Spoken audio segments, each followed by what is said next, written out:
While the number of those dead from the Virginia Tech shooting is 33, the number of people scarred by the event is much, much longer. Not only the family of the killed and wounded, but literally tens of thousands of students and hundreds of thousands of alumni. Just how do they deal with what they're feeling? To help us answer that question, we have asked Dale Larson to join us. He's a Santa Clara University professor and a national leader in psychosocial issues in bereavement and end-of-life care, which I think is a very fancy way of saying you help people deal with death. Thank you. So let's jump off. This happened, let's talk about two things. First, the people there at Virginia Tech University. What is a priority for that community right now? I think the first priority is to restore a sense of security. An event like this sends a shockwave throughout the country, but those who are at ground zero are most affected. So that there really have to be major efforts made to restore a sense of security there, which is not going to be an easy task.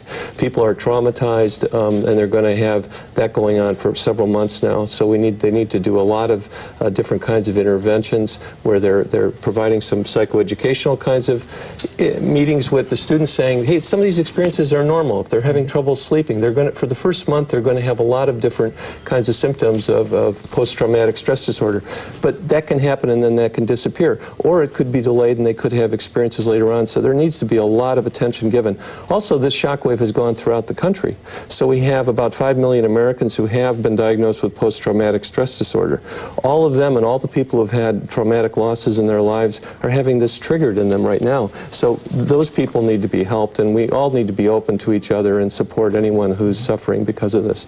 We talk about we're looking at some video now of memorials they're holding on the campus at Virginia Tech. Some more specifics as far as if you were counseling the administration at Virginia Tech, you would say to them, first thing you got to do is X.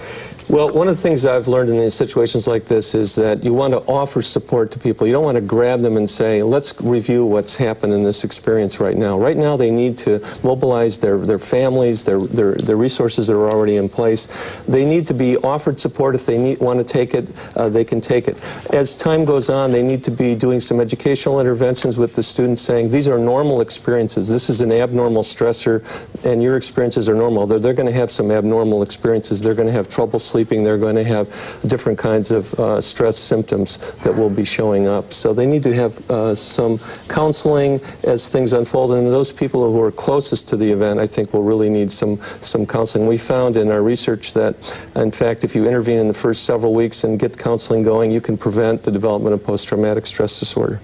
There's a difference, you had mentioned earlier before we started talking on camera about events man-made or human-acted events as opposed to natural disasters or something like that happened. Let's take, for example, a few weeks before there was a baseball team, a college baseball team from Ohio. It was a bus crash. They killed many of the members. How is dealing with those two situations different? Well, human-caused violence has a different effect on us because it shatters our basic assumptions about life and about how things are working in the world. It's incomprehensible. I think we've all heard this in the last day. Everyone's saying, I just don't understand why. How could this happen? We try to put ourselves in the place of this killer and we go, how could anyone ever do that? And we have our own hypotheses. But it challenges our basic assumptions about what's going on in the world, and that's why people feel so insecure. Am I safe now? Is our child safe? Everyone who has a kid in college right now is thinking about this and is wondering what are the safety precautions that exist in the college that my son or daughter is at. So it's kind of a shockwave that's going throughout the country and creating this sense of insecurity in a way that if the stadium had collapsed and 30 people had died, it would still be a tragic event and we would all grieve, but it wouldn't be the same. Important distinction to remember. Dale Larson of Santa Clara University, thank you very much for taking the time to join us today. We really appreciate it. Thanks for having me. The Virginia Tech shootings prompt...